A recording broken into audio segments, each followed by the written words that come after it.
So that's where you were. Okay. I'm time traveling here, but I wanted to explain what's going to happen with this engine project. So if we look at some of my initial blueprints, our engine, we have our piston, connecting rod, and the crankshaft. These are all stuck together and I can't really get them apart. So for the purposes of this project, we're just going to build everything around that. So the bottom half of the crankcase bolts to the middle portion, which is kind of the top half of the crankcase, and then the actual part that the piston goes up and down inside of is this. It's got all these fins on the side, it's got a spark plug. So these are basically just tied to wherever the piston is. So what we need to do is, since we have 4 crankshafts, we need to kind of focus on those first. So we're going to trim them, get them as close as they can to each other without all of the different piston housings hitting each other. We're going to try and get them as close together as possible. And then we need to find a way to join all the crankshafts together. And then once those are joined together, everything else kind of just bolts up around it. We figure out our timing and our ignition system. It's, you know, that's kind of what it's going to look like. But basically we have to find some way of coupling it. And since I don't have a lathe or a welder, I can't make it perfectly 100% precise.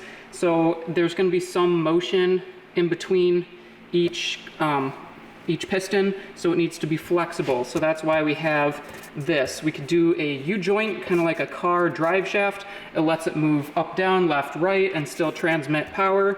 But that is really complicated, and I don't have enough space to make that in between the different sections of the engine. So I need something simpler, cheaper, easier to make, that functions in the same way. So what you're gonna see is these kind of couplers that I have that are drilled in 2 different axes, and then these are the actual crankshaft portions. So this allows it to function very similar to a U-joint without having this cross piece in the middle. It can move up and down, it can move left and right, and it's got bolts or some other pin to go through it, so it can still spin and be able to transmit power, and that is how we will get 4 cylinders all working together as one engine. So I need to go, but I will see you in the past. So we will pick up with the crankshaft manufacturing, but I really have to go. So I'll see you in the future, my past, but still it's complicated. I'll just, you know, I'll see you later.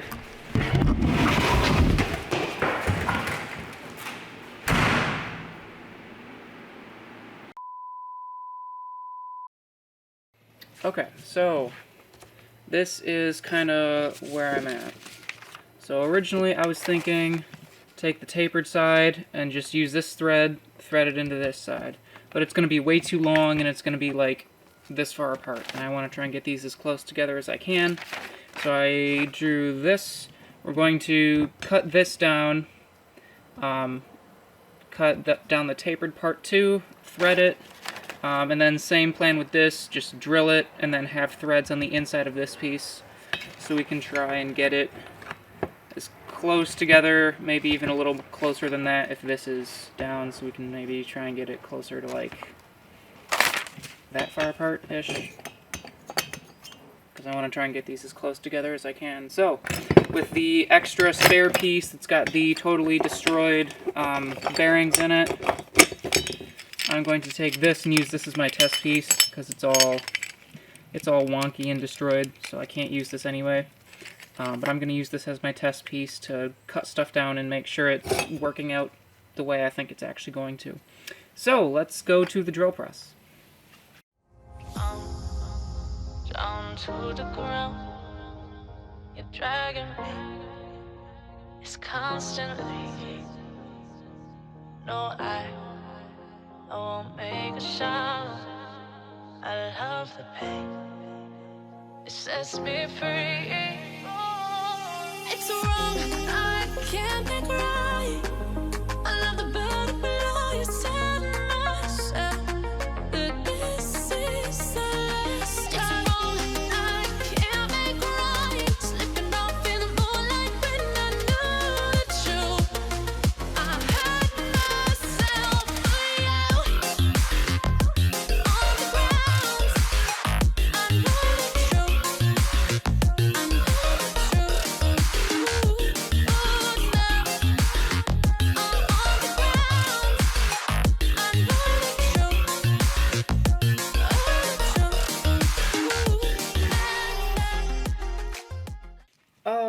so I've got the crankshaft taken out of this one. It's just an empty shell, so we can figure out how much we're going to be cutting off. Chances are, I'm not going to try and use these threads to thread into the other side, because that was just too complicated, and you can see the hole was way off center. If I tried to just follow this one and just drill all the way through, it was really far off center. So we're just going to give up on that and rely on the coupler, which is just a piece of pipe that's the same inside diameter as this outside diameter. So it just fits over the outside kind of snug. So we'll just use that to keep it lined up. It doesn't have to do any kind of pushing forces. It's all turning forces. So I have to keep reminding myself it's only 1 horsepower. So it's not like this needs to, you know, hold together a car engine or something crazy. It's literally like 1 horsepower each. So I don't need to go too crazy. So I'm just going to... well, this one's already cut, for example, but just cut threads off, shaft couple, like so. Obviously, these dimensions are wrong, but this is just for mock-up purposes. I have a little bit of vinyl tube to shove in there, so it's not tapered anymore. And then we will just drill sideways right through each, and then I've got some set screws and some Loctite, so that should keep the rotation, or that should transfer the rotational forces. And then I'm just trying to figure out how long, or how much I need to cut here and how much I need to cut here, so I can put these as close together as possible. So that's back to what I was doing here. So let's see. So this is as close as I can physically get without modifying these, the heads at all. So for funsies, let's see how big that is. There's not a super great place to measure, but how can we measure you? Alright, we're going to use spacers. So this bearing is 10 millimeters thick. So if we have 2 of them, 10 plus 10 is 20. Let's double check by measuring. Yep, it's 20.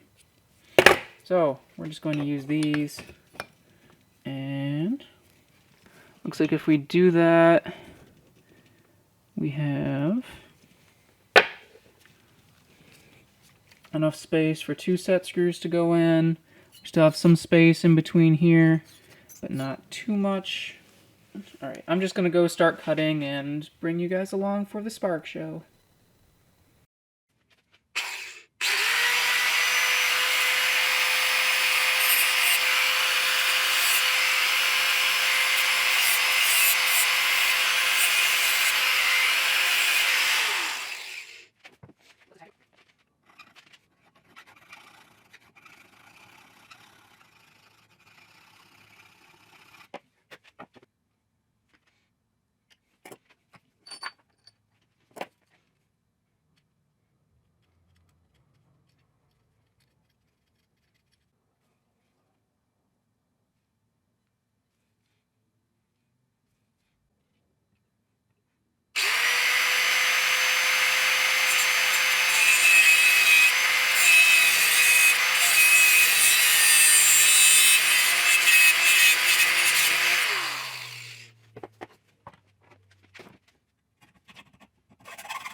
'cause you say those things, then shut me out. Got no clue what you have found. I'm a rose in thorns, but you cut me down. It's wrong, I can't make right. I love the bottom below. You said myself that this is the last time. It's wrong, I can't make right. Slipping off in the moonlight when I knew the truth. I hurt myself for you. I know the truth.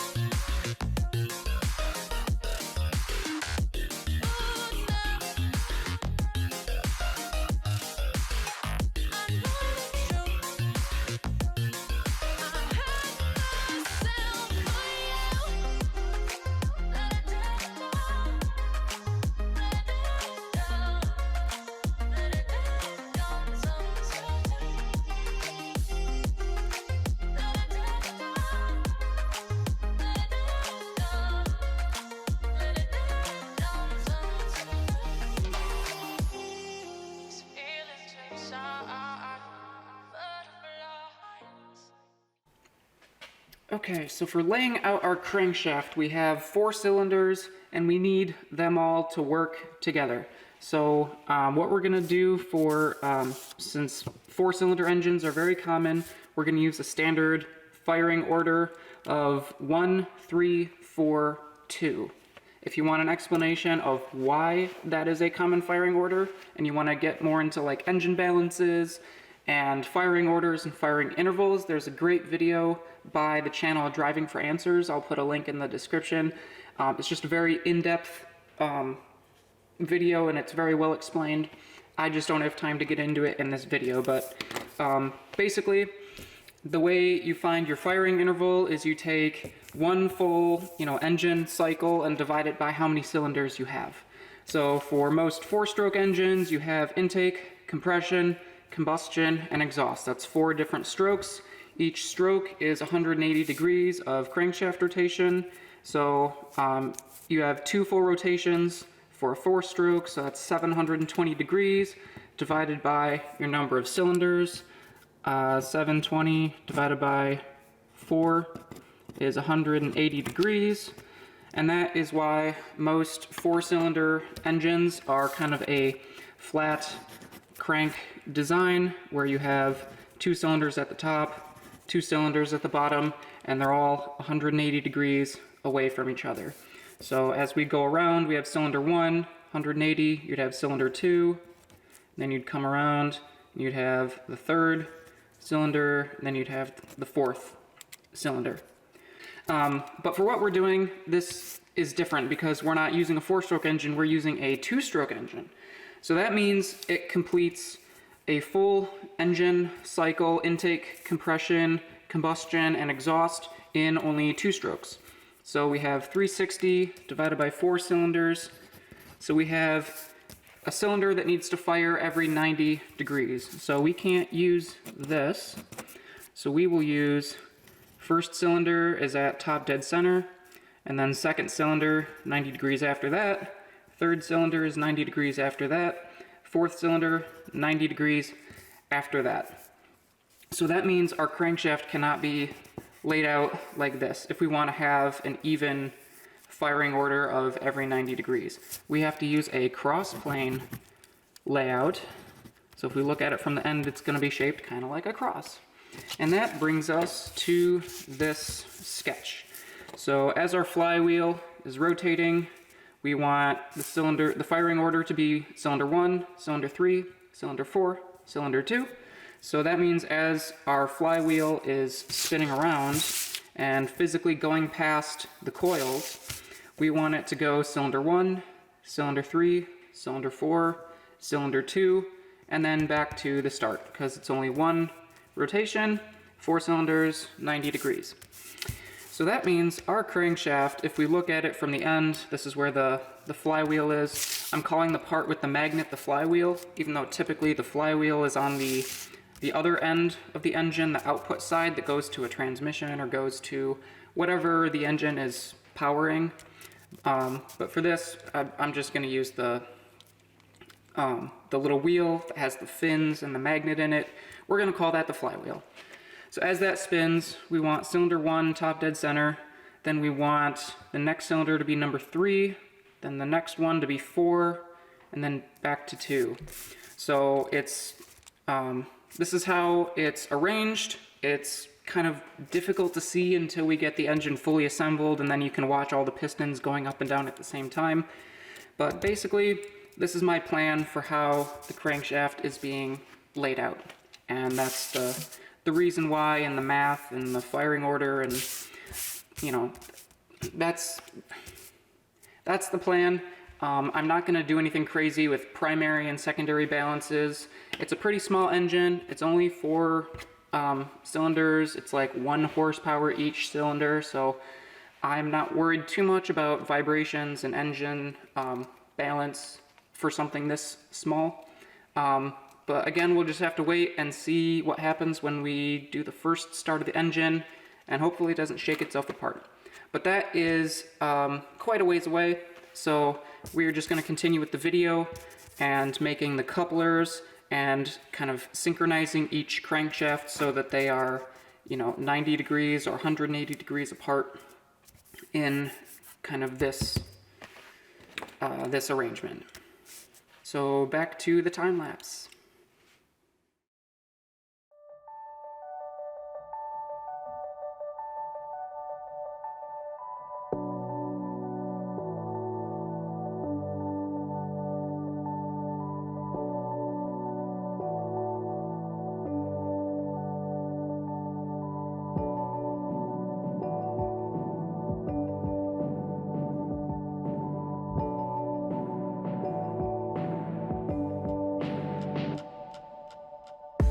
What am I supposed to do?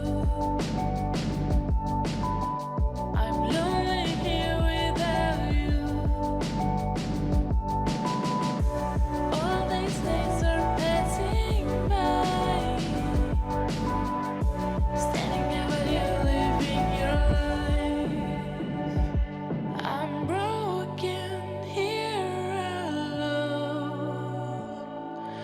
Where did I go wrong? Living a hollow life. I'm living a hollow life.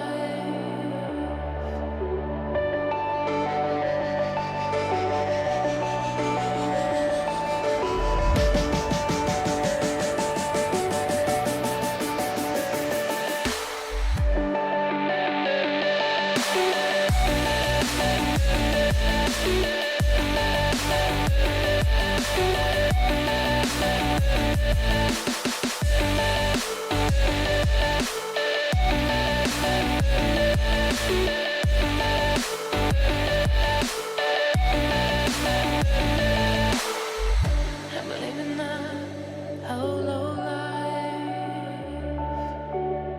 I'm living a hollow life.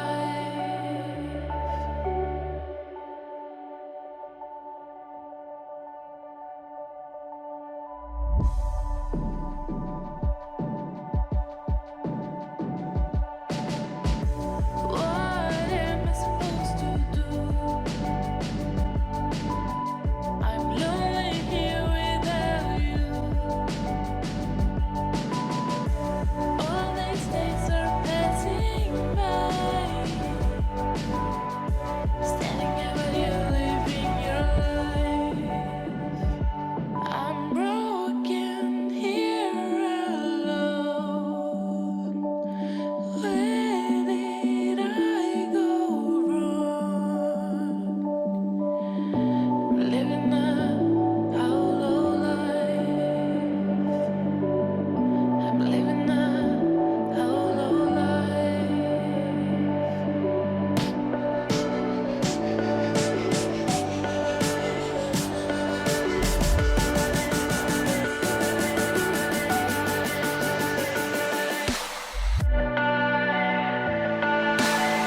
It's just to demonstrate the flexing.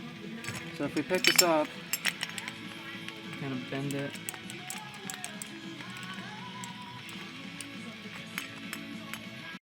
And with that, we are going to end this video. If you enjoyed it, please leave a like below. Leave a comment. Tell me what you thought of it.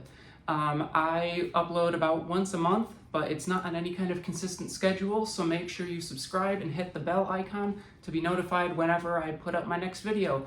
Until then, I hope you have a great day, and I will see you in the next one. Bye!